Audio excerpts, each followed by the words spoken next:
Hello student, welcome to Ashish classes. Lecture number 5 हम लोग पढ़ने जा रहे हैं जीरो ऑर्डर रिएक्शन।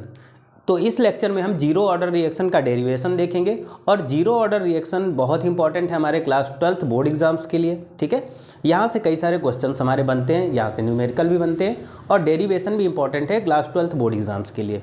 तो आइए स्टार्ट करते हैं हम लोग अपने टॉपिक को। टॉपिक है integrated rate expression for zero order reaction.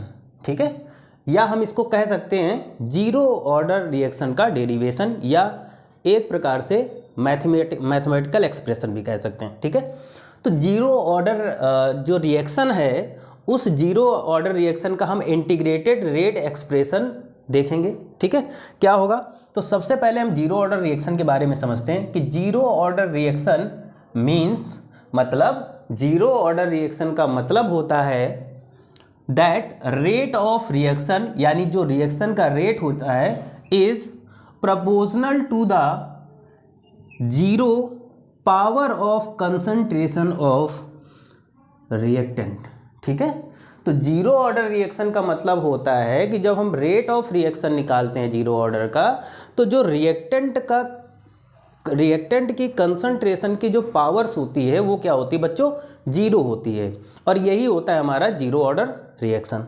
थोड़ा सा और जान लेते हैं। Reaction does not depend on the concentration of reactant. ठीक है, तो ये रिएक्शन हमारी किस पे डिपेंड नहीं होती? कंसंट्रेशन ऑफ रिएक्टेंट पर। ठीक है, इसका देख लेते हैं, मैथमेटिकल डेरिवेशन या एक्सप्रेशन देख लेते। तो सबसे पहले एक हम जनरल रिएक्शन ले लेते हैं जिसमें हमारा रिएक्टेंट क्या है और प्रोडक्ट है। ठीक है, रिएक्टेंट ए है, प्रोडक्ट इधर कुछ भी हो सकता है। ठीक है, तो जब इसका हम रेट ऑफ रिएक्शन निकालेंगे तो रेट ऑफ रिएक्शन क्या होगा? dx/dt प्रोपोर्शनल टू ए, मतलब product concentration of A proportional to concentration A, और जीरो ऑर्डर है तो पावर क्या रहेगी? जीरो रहेगी। ठीक है, तो इसी को हमें प्रूव करना है। ठीक है, आगे देख लेते हैं।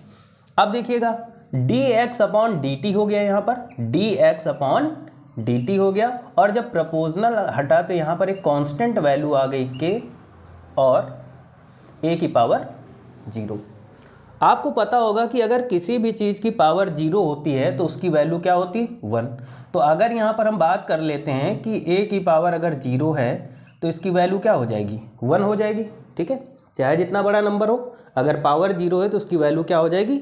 1 हो जाती है। ठीक है, तो dx/dt is equal to k, और यहाँ पर हम 1 रख सकते हैं। क्यों?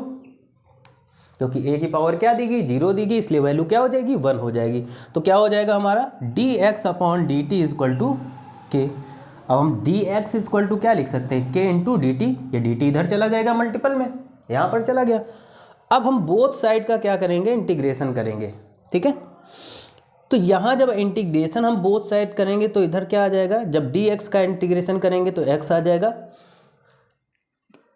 dt का इंटीग्रेशन करेंगे तो यहाँ पर t आ जाएगा, यानी kt, और कांस्टेंट i। ठीक है, ये i क्या है? कांस्टेंट वैल्यू है जो इसमें ऐड हो गई। ठीक, इसको हम मान लेते हैं इक्वेशन नंबर फर्स्ट। ठीक है, ये क्या हो गई? ये हमारी इक्वेशन नंबर फर्स्ट हो गई। When x is equal to 0 and t is equal to 0, then अगर हम x बराबर 0 ले लेते हैं और t बराबर 0 लेते हैं, ठीक है, तो हम यहाँ पर वैल्यू रख सकते हैं। x इज इक्वल टू क्या आया था? kt प्लस i आया था। ठीक, अब यहाँ पर देखिएगा, x बराबर हमने क्या लिया था? 0 लिया था, तो x की जगह पे हम क्या रख देंगे? 0। t की जगह पे हम क्या रख देंगे? 0। तो जब इसको हम सॉल्व कर लेंगे तो i बराबर क्या हो जाएगा? i बराबर 0 आ गया। ठीक, i बराबर 0 आ गया। अब हम क्या करेंगे कि put the value of i in equation first. हम i की वैल्यू को इस फर्स्ट इक्वेशन में रखेंगे। ठीक है, देख लीजिएगा, यहाँ पर हमने फर्स्ट इक्वेशन ये नोट कर ली, x is equal to kt plus i। हम क्या करेंगे कि यहाँ पर i की जगह पे हम i की वैल्यू रखेंगे। तो i की वैल्यू कितनी निकल के आई थी? तो i की वैल्यू आई थी हमारी 0। तो हम क्या करेंगे, यहाँ पर i की वैल्यू रख देते हैं। तो x is equal to kt plus 0 है ना।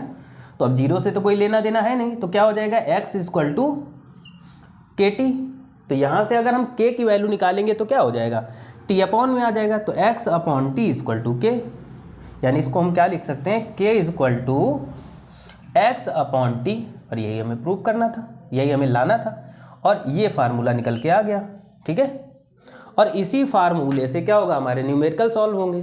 तो कहीं ना कहीं जीरो ऑर्डर रिएक्शन हमारे बोर्ड एग्जाम्स के लिए बहुत ही ज़्यादा इंपॉर्टेंट है, और ये हर साल लगभग आपका ये मान लीजिए हर साल ये पूछी जाती है। तो इम्पॉर्टेंट टॉपिक था, आई थिंक सबको समझ में आया होगा। Thank you for this class.